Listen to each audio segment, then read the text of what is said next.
नमस्कार, मावलेस किचनमध्ये मी मनीषा आपल्या सर्वांचं स्वागत करत आहे. आज पाहणार आहोत कुळथाची पिठी. त्यासाठी लागणारं साहित्य इथे मी 4 चमचे पिठी घेतलेली आहे. ही गावची पिठी आहे. ह्याच्यात सगळं साहित्य मिश्रण हे मिक्स आहे. रेडीमेड पिठी आहे ही. त्याचबरोबर लागणारं साहित्य इथे मी 1 कांदा घेतलेला आहे बारीक चिरलेला, 3 मिरच्या घेतलेल्या आहेत बारीक चिरून, इथे कढीपत्त्याची 5-6 पानं आहेत, खोबरं किसून घेतलेलं आहे, 4 ते 5 कोकम घेतलेलं आहे आणि मीठ. त्याचबरोबर आता आपण फोडणी पाहणार आहोत. ठेवलेलं आहे. आता आपण इथे 2 पळी तेल सोडणार आहोत.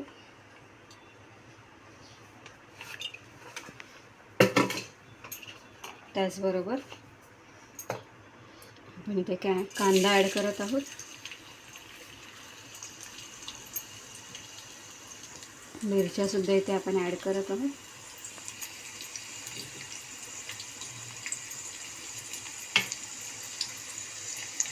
यावेळेस आपण कढीपत्तासुद्धा इथे टाकून घेणार आहोत. आपला कांदा इथे मस्त गुलाबी झालेला आहे. त्याचबरोबर आपण आता इथे पिठी घोळून घेणार आहोत. इथे मी 4 चमचे इथे पिठी घेतलेली आहे. ह्याच्यामध्ये सगळं मिक्स आहे. ही गावची पिठी आहे.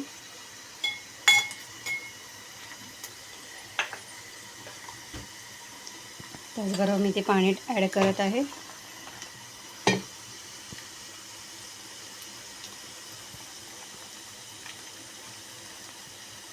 ह्याचा चांगला घोळ करून घेणार आहोत. अशा प्रकारे घोळून घेतली की ते जे ह्याच्यामध्ये जे बॉईल्स वगैरे म्हणजे पिठीमध्ये जे असे पिठाचे गोळे असतात ते आपण फोडून घेणार आहोत.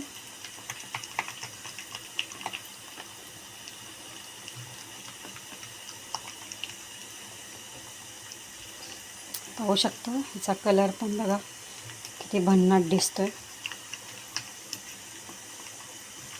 आता आपण इथे पाणी ॲड थोडं करून घेणार आहोत. आपल्याला जितकी पाहिजे तितकी आपण ही पातळ करून घेणार आहोत.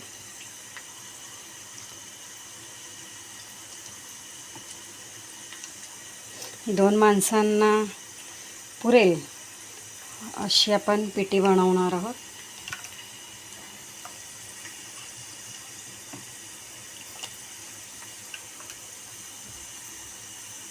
आता आपण कांदा आपला मस्त भाजून झालेला आहे, छान गुलाबी झालेला आहे.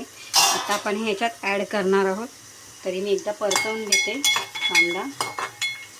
पाहू शकता.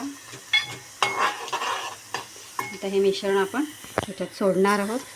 मग आपल्याला जेवढं लागेल तेवढं पाणी आपण इथे ॲड करणार आहोत.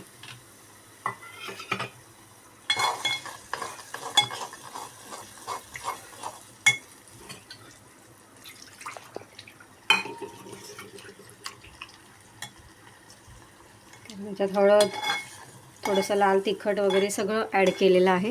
त्यामुळे मी इथे ॲड केलेलं नाही आहे. आता आपण इथे पाणी ॲड करणार आहोत.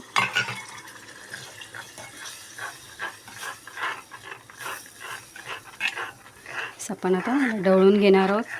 थोडं पाणी इथे ॲड करावं लागेल कारण थोडंसं घट्ट आहे. आता मी हे पाणी सोडून ढवळून घेत आहे. पहा आहे बघा, अशा प्रकारे आपण इथे पाणी सोडलेलं आहे. आता आपण इथे मीठ ॲड करणार आहोत. चवीनुसार मीठ. त्याचबरोबर इथे आपण 4 ते 5 कोकम घेतलेले तेही आपण इथे टाकून घेणार आहोत. उकळ आली की मग आपण खोबरं ॲड करणार आहोत. पाहू शकता याला उकळ आलेली आहे. पहा बघा किती घट्टदार अशी आपली ही पिठी तयार झालेली आहे. चवीला भन्नाट लागते व गरम गरम भातावर आपण ही सर्व करणार आहोत. आता आपण इथे खोबरंसुद्धा इथे ॲड करणार आहोत. ओलं खोबरं मी इथे किसून घेऊन इथे आता ॲड केलेलं आहे. पहा आता बघा खोबरं टाकल्यामुळे आणि त्याचा रंग जो आहे जो खुलून आलेला आहे. आपली पिठी तयार झालेली आहे. अशा पिठीचा आस्वाद घ्या. जर व्हिडिओ आवडत असेल तर लाईक, शेअर, कमेंट करायला विसरू नका. छान छान व्हिडिओ आपल्यासाठी मी घेऊन येते. मध्यंतरी माझा जरा गॅप पडल्यामुळे माझा व्हिडिओ टाकल्या नाही, पण आता तसं होणार नाही. आता तुम्हाला डेली माझा व्हिडिओ पाहायला मिळणार. त्यासाठी चॅनलला सबस्क्राईब करा, लाईक करा, शेअर करा. आता आपली पिठी तयार झालेली आहे. आता आपण हे सर्विंग बाउलमध्ये काढून घेणार आहोत. आपली पिठी इथे तयार झालेली आहे. आपण सर्विंग बाउलमध्ये काढून घेतलेली आहे. त्याचबरोबर मी ते भातसुद्धा घेतलेला आहे. अशा प्रकारे पिठी भात तयार आहे. जर व्हिडिओ आवडत असेल लाईक शेअर कमेंट करा. येणाऱ्या व्हिडिओची नोटिफिकेशन तुम्हाला सर्वात आधी मिळावी त्यासाठी चॅनलला सबस्क्राईब करा. भेटूया पुढच्या व्हिडिओत. Bye bye. आणि पिठी भाताचा आस्वाद घेण्यासाठी विसरू नका. Bye bye.